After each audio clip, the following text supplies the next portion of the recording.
So, dito nga po mga kalingap mga ka-EDSI, pinapagawang pabahay ni Kalingap Rab, parang apartment lang daw. 3 million pero parang ordinaryong house lang. So, yan po yung ating pag-uusapan po mamaya mga kalingap mga ka-EDSI. Pero bago po natin ipagpatuloy ang video ito sa mga bago pa lang po sa ating munting channel, huwag po natin kalimutang suportahan ang ama ng Kalingap Kuya Val Santos Matubang at Kalingap Rab. At paunawa, panoorin po muna ang full video bago mag-comment para malaman ang nilalaman nito. So, dito nga po mga kalingap mga ka-EDSI, nakita naman po natin yung update nga po sa pabahay nga po dito kay Labiansi at talagang malapit-lapit na pong matapos nga po At yun nga po mga kalingap mga ka-EDSI, may isang nag-comment nga po na parang apartment lang daw po yung pinapagawang bahay nga po ni Kalingap Rab dito kina Viancy. At sinasabi nga po dito na 3 million daw po mahigit yung budget pero ordinaryong bahay lang daw po Sabi po ng isang nag-comment nga po mga kalingap mga ka-EDSI. At yun nga po mga kalingap mga ka-EDSI, para sa atin naman po mga kalingap. Kumbaga hindi pa naman po tapos po yung pinapagawang pabahay nga po ni Kalingap Rab dito para kila Viancy.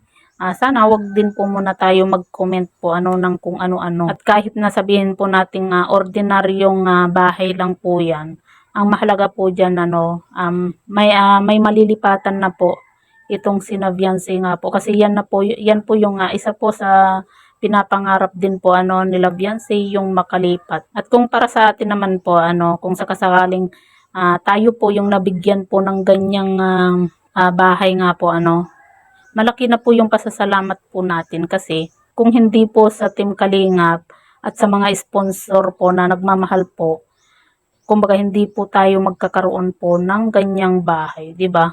Kaya para sa atin, nagpapasalamat na lang din po tayo kung tayo po yung nasa kalagayan po ni Viancy, di ba? Kahit nga po kubo-kubo lang po 'yan, di ba? Ang mahalaga naman po yung makalipat po sila Viancy kasi para hindi na po sila mag-iisip, hindi na po sila mangangamba sa tuwing may bagyo nga po sa kanilang tinitirhan ngayon, di ba?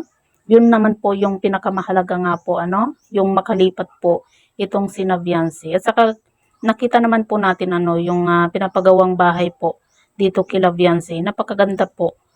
Kumbaga hindi pa po kasi natin makikita yung design po talaga ng isang bahay kasi hindi pa po tapos at marami pa pong kulang. Kahit nga sa mga bintana, 'di ba? Marami pa pong kulang nga po Siguro dito sa nag-comment na to mga kalingap mga ka-EDSI, siguro suggestion lang din naman po niya siguro ito kumbaga yun lang po yung kanyang kumbaga para sa kanya hindi po siya nagagandahan nga po.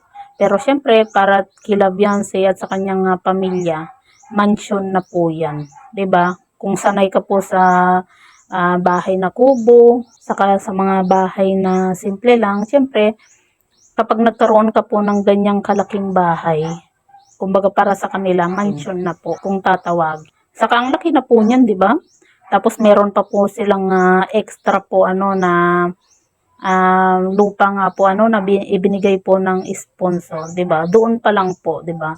Napaka-bless na po ni Viancy at ng kanyang pamilya.